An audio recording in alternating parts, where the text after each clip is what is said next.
Olá, meus amigos, que grande prazer estarmos juntos de novo. Eu sou o Pastor Walter e este é o seu canal O Código.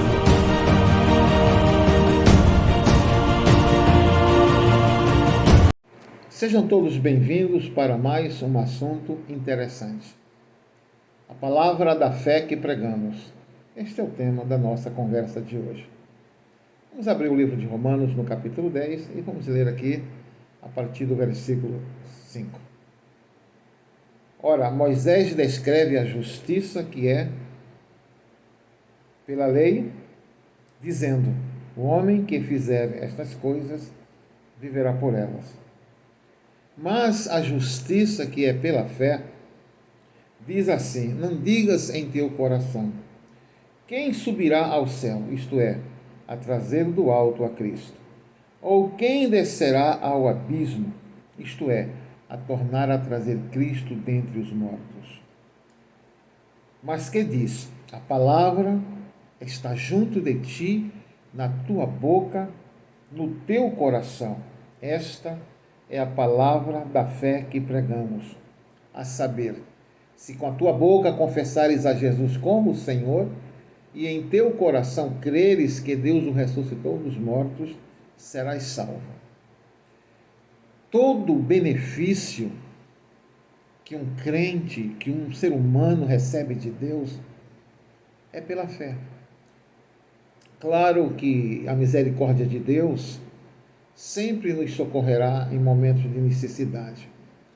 Mas quando precisamos de um milagre, quando precisamos resolver um assunto difícil, suplantar um desafio, a palavra da fé, o decreto de fé,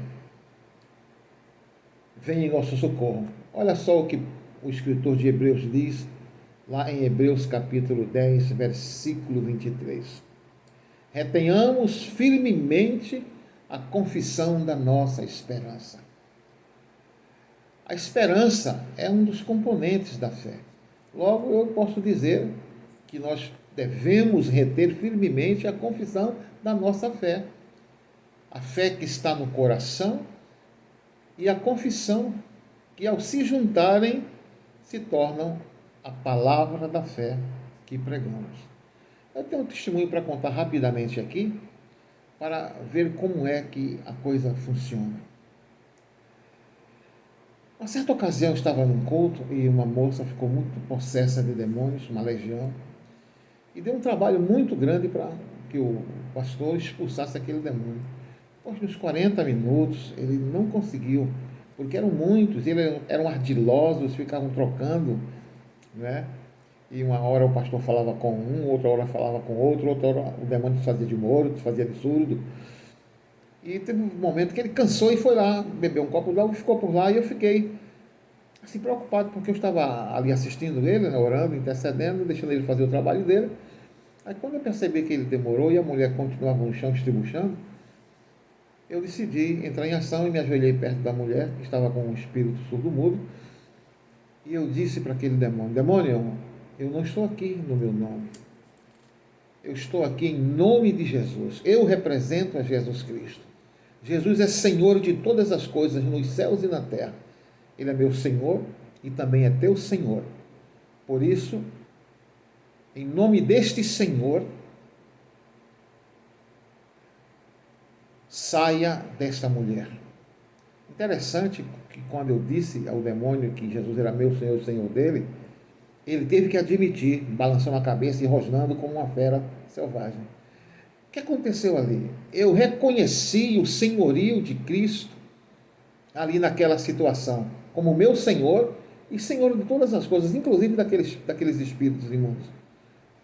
E quando eu reconheci, quando eu confessei que Jesus Cristo é o Senhor, porque eu creio nisso, quando eu abri a minha palavra e decretei: sai desta mulher, legião maligna, em nome de Jesus, o milagre aconteceu e ela foi liberta instantaneamente de todos aqueles demônios que deram tanto trabalho para sair. Então, se com a tua boca confessares a Jesus como Senhor, confessar a Jesus como Senhor não é só fazer o que eu fiz, declarar que Ele é Senhor, mas é dizer que Ele é Senhor daquela circunstância. crer que Ele é Senhor daquela circunstância e ordenar que o mal se submeta ao nome de Jesus. Quando nós ordenamos que o mal, a doença, o demônio, a circunstância difícil se submeta ao nome de Jesus e saia e cesse a sua operação, então nós estamos confessando o senhorio, o poder absoluto de Jesus sobre todas as coisas. Então é isso que Paulo está ensinando, que nós não podemos perguntar, e agora quem é que vai resolver esse problema? Como é que Cristo vai descer aqui para resolver o problema? Jesus não vai descer aqui para fazer o nosso trabalho. Mas quando nós confessamos o seu senhorio, quando cremos no seu poder e decretamos uma palavra de fé, Ele se manifesta, Ele desce e se manifesta, porque Ele é o Cristo glorioso, Senhor de todas as coisas. Quando nós pregamos o Evangelho, quando nós convocamos alguém para receber a Cristo como Salvador e cremos na operação de Deus, o Cristo ressurreto, aquele que morreu por nossos pecados e ressuscitou para a nossa justificação, Ele se manifesta. Então, não devemos ter essa dúvida, mas será que se eu der uma ordem em nome de Jesus, será que o diabo obedece? Será que a doença obedece? Não temos que ter esse tipo de preocupação, porque a palavra de fé, ela se manifesta pela fé que está em nosso coração, pela convicção de que Jesus é Senhor, e Ele nunca perdeu uma batalha. Então, se com a nossa boca confessarmos a Jesus como Senhor, e em o nosso coração crermos, né? Então o milagre vai acontecer. Confessamos que Ele é Senhor e decretamos e o milagre acontece. Então é assim que o crente se move em fé, é assim que a palavra vai fazendo o seu trabalho. Quando Jesus Cristo deixou com a igreja a incumbência de concluir o que Ele começou, pregando o Evangelho a toda criatura, Marcos, lá no fim do capítulo 16, que é o fim do livro de Marcos, ele diz que a igreja obedeceu e foi por todo o mundo pregando o Evangelho. E o Senhor confirmava a palavra através dos milagres que se seguiam. Porque se a igreja não se move, o poder não se manifesta. Eu lembro, uma certa ocasião, eu fui convidado para visitar a casa de uma família, e quando eu cheguei lá com um grupo de irmãos, estava toda a família sentada na frente de casa, no terreiro, e entre aquelas pessoas tinha uma jovem de 17 ou 18 anos, que me olhava furiosa, olhava para mim, para a nossa comitiva, com muita fúria, e eu não sabia a razão. Depois eu soube que o pai dela obrigou ela a vir, porque ela não queria. Ela dizia: eu detesto crente, eu odeio crente, não vou não para me sentar ali para ouvir esse homem falar. E o pai obrigou, e ela ficou ali furiosa, o semblante carregado de ira, mas à medida que eu pregava com convicção, todos viram o semblante dela aí aliviando, desanuviando, e de repente ela ficou serena, tranquila, com um brilho no olhar. E quando eu terminei a mensagem, que eu convidei os presentes para receberem a Cristo como Salvador, ela levantou-se de um salto, de um pulo, e disse: eu aceito Jesus como meu Salvador. Ali, o Cristo ressurreto, que saiu de entre os mortos para nos justificar, Ele se manifestou. Então temos que pregar o Evangelho. Você tem que abrir a sua boca, mas fazer isso com convicção de que Jesus é Senhor, e não importa o que aconteça ali, Ele sempre operará para a glória do seu santo nome. É por isso que sem fé é impossível agradar a Deus. Mas não basta apenas acreditar, porque se o coração acredita, no meu coração eu creio firmemente que Jesus Cristo é Senhor de todas as coisas e que Ele faz milagres, mas se nossa boca não se abrir para fazer o decreto, para fazer uma oração, porque a fé, ela tem algumas regras. E a primeira regra da fé é exatamente desejar muito, desejar a manifestação de Deus, o milagre, a resposta à nossa necessidade.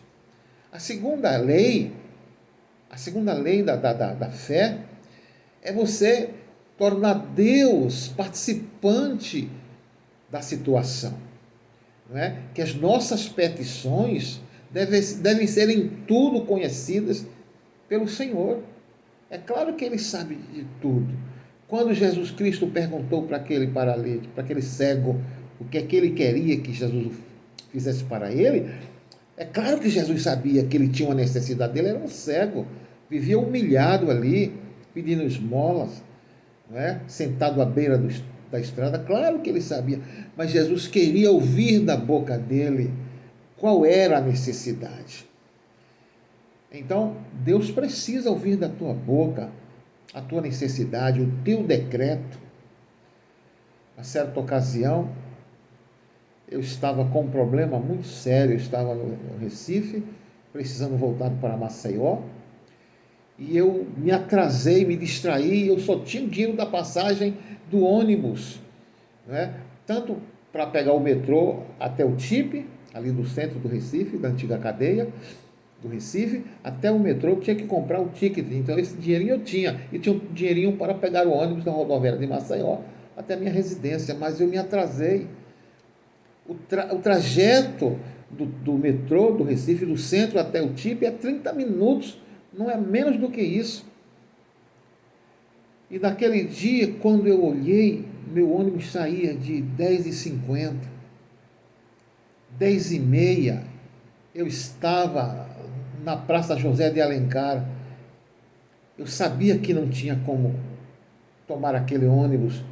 Eu ia me atrasar, ia perder o ônibus e provavelmente perder o meu emprego, porque eu tinha que estar em Maceió naquele dia. Então eu criei que Deus estava no controle da situação, que alguma coisa Ele ia fazer. Então eu abri a minha boca e levantei meu braço para o céu e disse: este ônibus não sai sem mim. Quem conhece o movimento ali da rodoviária de Pernambuco sabe que ônibus não saem atrasados. O DR, o Departamento de Estrada de Rodagens, é muito rigoroso. E eu corri até a estação do metrô, já perdi um tempinho ali, perdi um tempinho comprando o meu ticket e tomei o trem, já estava bem atrasado. E o trem, o metrô, de repente fez uma coisa que eu, particularmente, eu nunca vi. Se alguém viu, então escreva aí dizendo: eu vi, isso aconteceu comigo. Ele não parou em nenhuma estação, porque as paradas são obrigatórias, tanto na ida como na vinda. Ele não parou em nenhuma estação, foi direto para o metrô. O trem estava super lotado. Quando eu desci, era tanta gente que eu nem podia correr para tentar apressar a minha chegada à estação de desembarque. E fui sendo arrastado por aquela multidão até o primeiro andar. Lá do primeiro andar, quando eu cheguei, que eu olhei lá para a plataforma de embarque e desembarque, estava lá um ônibus parado de porta aberta. E eu desci correndo. Eu tinha que estar lá de 10 para as 11. Eram 11 horas e 10 minutos. Eu estava atrasado 20 minutos.